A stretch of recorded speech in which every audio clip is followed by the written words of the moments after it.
बलिदान। हठी विक्रम एक बार फिर बेताल को कंधे पर लादकर चल दिया।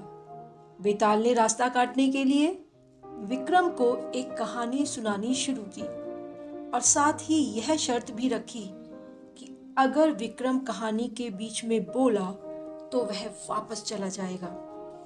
एक समय वर्धमान नामक राज्य में रूपसेन नाम का राजा राज्य करता था। वह बड़ा ही प्रतापी, न्यायप्रिय व दयालु था। वह दानी और गुणीजनों का बहुत सत्कार करता था। एक बार किसी दूसरे राज्य से एक व्यक्ति उसके दरबार में आया और बोला, महाराज, मैं बड़ा दुखी हूं, मेरी मदद कीजिए। राजा ने कहा, तुम्हारा दुख क्या है और तुम कैसी मदद चाहते हो? महाराज, मेरा दुख यही है कि इस समय मेरे पास कोई काम नहीं है। मैं कुश्ती में बहुत माहिर हूँ। मैं एक वफादार सिपाही भी हूँ। मैं राज सेवा का इच्छुक हूँ। ठीक है, हम तुम्हें अपना अंग रक्षक नियुक्त करते हैं, लेकिन निसंकोच होकर कहो कि इसके बदले तुम्हें हम कितना वेतन प्रदान करें। महाराज, 100 स्वर्ण मुद्राओं से मेरी दैनिक आवश्यकताएं भली भांति पूर्ण हो जाएंगी। उसकी मांग सुनकर राजा सहित सभी दरबारी चौंक उठे। 100 स्वर्ण मुद्राएं प्रतिदिन? राजा ने आश्चर्यचकित होकर पूछा, तुम्हारा नाम क्या है? मेरा नाम बीरबल है महाराज। तुम्हारे परिवार में कौन कौन है? केवल 3 लोग हैं महाराज। कौन कौन? विस्तार से बताओ। महाराज, मैं, मेरी धर्मपत्नी और मेरा पुत्र, बस यही मेरा परिवार है। इतना छोटा परिवार होने पर भी तुम 100 स्वर्ण मुद्राएं प्रतिदिन क्यों चाहते हो? राजा का आश्चर्य बढ़ता ही जा रहा था, जबकि दरबारी व्यंग से मुस्कुरा रहे थे कि या तो यह व्यक्ति पागल है या महाराज को मूर्ख बना रहा है। हाँ महाराज, इससे कम वेतन में मेरा गुजारा नहीं होगा। फिर महाराज ने खजांची को बुलाकर उसे 100 स्वर्ण मुद्राएं दिलवा दी। दूसरे दिन से ही बीरबल महाराज की सेवा में लग गया। वह पूरी निष्ठा से रात में महाराज के शयन कक्ष के बाहर पहरा देता और प्रातः अपना पारिश्रमिक लेकर चला जाता। जब कई दिन गुजर गए तो एक दिन उसके जाने के बाद महाराज ने एक गुप्तचर को बुलाकर कहा, सतर्कता पूर्वक जाओ और यह पता लगाओ कि यह 100 स्वर्ण मुद्राओं का प्रतिदिन क्या करता है। गुप्तचर ने बीरबल की निगरानी शुरू कर दी। कुछ दिनों बाद आकर गुप्तचर ने महाराज को बताया, महाराज, 100 में से 25 मुद्राएं वह प्रतिदिन गरीबों को दान कर देता है। 25 मुद्राएं प्रतिदिन वह देवी देवताओं के मंदिरों में चढ़ा देता है। 25 स्वर्ण मुद्राएं वह ब्राह्मणों को दान करता है। 10 मुद्राएं विधवाओं व अनाथों को देता है। 10 मुद्राएं अपाहिजों को दान करता है और 5 मुद्राएं लेकर वह अपने घर जाता है तथा उसी से अपना गुजर बसर करता है। महाराज बहुत खुश हुए। उनकी सारी शंकाएं दूर हो गईं और बीरबल के प्रति उनके मन में सम्मान और भी बढ़ गया। एक दिन किसी स्त्री के जोर जोर से रोने की आवाज राजा के कानों में पड़ी। उन्हें ऐसा लगा कि वह स्त्री महल के पास में ही बैठी रो रही है। कोई है? महाराज ने पुकारा। बीरबल तुरंत उपस्थित हुआ। आज्ञा स्वामी। जाकर पता करो यह स्त्री कौन है जो इतनी रात गए महल के पास बैठी रो रही है। बीरबल तुरंत उस दिशा में गया जिस ओर से रोने की आवाज आ रही थी। वह उसके करीब पहुंचा और यह देखकर आश्चर्यचकित रह गया कि वह औरत सिर से पांव तक हीरे मोती के जेवरों से लदी हुई है और बुरी तरह बिलख बिलख कर रो रही है। कुछ देर तक बीरबल उसे एकटक देखता रहा, फिर उससे पूछा, हे देवी, आप कौन हैं और इस तरह क्यों रो रही हैं? मैं इस राज्य की लक्ष्मी हूं। शनि देव ने राजा रूपसेन पर अपनी कुपित दृष्टि डाल दी है। अब उनका सर्वनाश हो जाएगा। मुझे यह राज्य छोड़कर जाना पड़ेगा। इसी दुख से मैं रो रही हूं। राजा के अहित की बात सुनकर बीरबल बुरी तरह घबरा गया। यह आप क्या कह रही हैं देवी? क्या महाराज रूपसेन को शनि देव के कोप से बचाने का कोई उपाय नहीं है? है पुत्र, अवश्य है।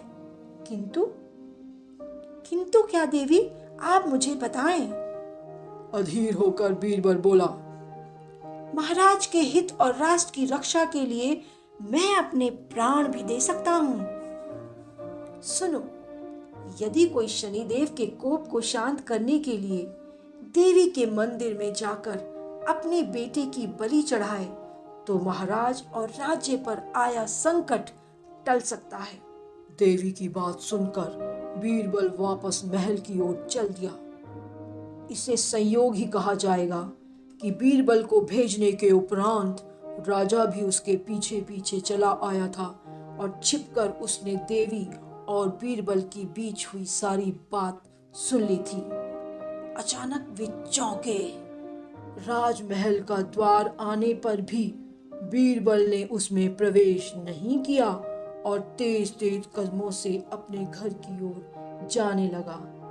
राजा सोचने लगा, यह कहाँ जा रहा है? इसे तो मेरे पास आकर सारी बात बतानी चाहिए थी। कहीं ऐसा तो नहीं कि मुझ पर संकट आने की बात सुनकर यह भाग रहा हो। यदि ऐसा हुआ तो हम इसकी गर्दन धड़ से अलग कर देंगे, किंतु पहले इसके इरादे का पता लगाना चाहिए। राजा उसका पीछा करता हुआ उसके घर तक पहुंच गया। उसकी पत्नी ने बीरबल को असमय घर आए देखा तो चौंक कर पूछा, स्वामी, आप इस समय यहाँ कैसे? बीरबल ने अपनी पत्नी को पूरी बात बताई। इस समय राज्य में संकट है और हमारे राजा का अहित होने वाला है। ऐसे में हमें चाहिए कि हम अपने पुत्र की बलि देकर अपना कर्तव्य निभाएं। आप ठीक कहते हैं स्वामी। बीरबल अपने पूरे परिवार को लेकर देवी के मंदिर की ओर रवाना हो गया। राजा रूपसेन मंदिर तक उनका पीछा करता रहा। मंदिर में आकर बीरबल ने देवी माँ की प्रार्थना की, हे माँ, मेरे स्वामी पर कोई आपदा न आए तथा शनि देव का कोप शांत हो जाए। मैं आपके चरणों में अपने पुत्र की बलि देता हूँ। आप प्रसन्न हो माते। फिर बीरबल ने अपने पुत्र की बलि चढ़ा दी। राजा रूपसेन एक स्तंभ की ओट में खड़ा सब कुछ देख रहा था। बीरबल की स्वामी भक्ति और राष्ट्र प्रेम देखकर वह स्तब्ध रह गया। जब बेटा ही नहीं रहा तो मैं जीकर क्या करूंगी? बीरबल की पत्नी ने भी अपना सिर देवी के चरणों में अर्पण कर दिया। बीरबल स्तब्ध सा खड़ा सब मंजर देखता रहा, फिर बोला, जब मेरा पूरा परिवार ही समाप्त हो गया तो मैं जीकर क्या करूंगा? हे माँ, मेरी बलि भी स्वीकार करो। कहकर उसने भी अपना सिर धड़ से अलग कर दिया। ऐसा स्वामी भक्त सेवक पाकर मैं धन्य हुआ। राजा रूपसेन ने सोचा, जब ऐसा सेवक ही नहीं तो इस संसार में मैं जीकर क्या करूंगा? राजा ने भी अपनी गर्दन धड़ से अलग कर दी।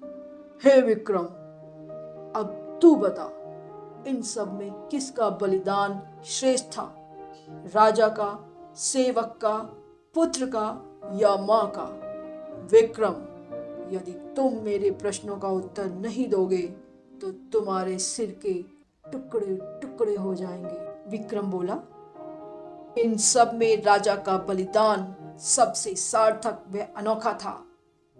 वह कैसे? बीरबल ने पुत्र का बलिदान राष्ट्र हित में दिया। राष्ट्रहित के कारण तो अनेक लोग कुर्बानियां देते हैं। मां ने ममता के वश में होकर बलिदान दिया और बीरबल ने परिवार के मोह में। मगर ऐसा पहली बार सुना कि किसी राजा ने अपने सेवक के लिए बलिदान दिया हो। इसलिए राजा की कुर्बानी सबसे श्रेष्ठ है।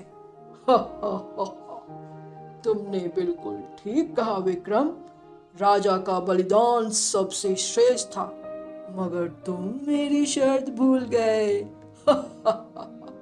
मैंने कहा था ना कि यदि तुम बोले तो मैं वापस चला जाऊंगा। तुम बोल पड़े और मैं चला।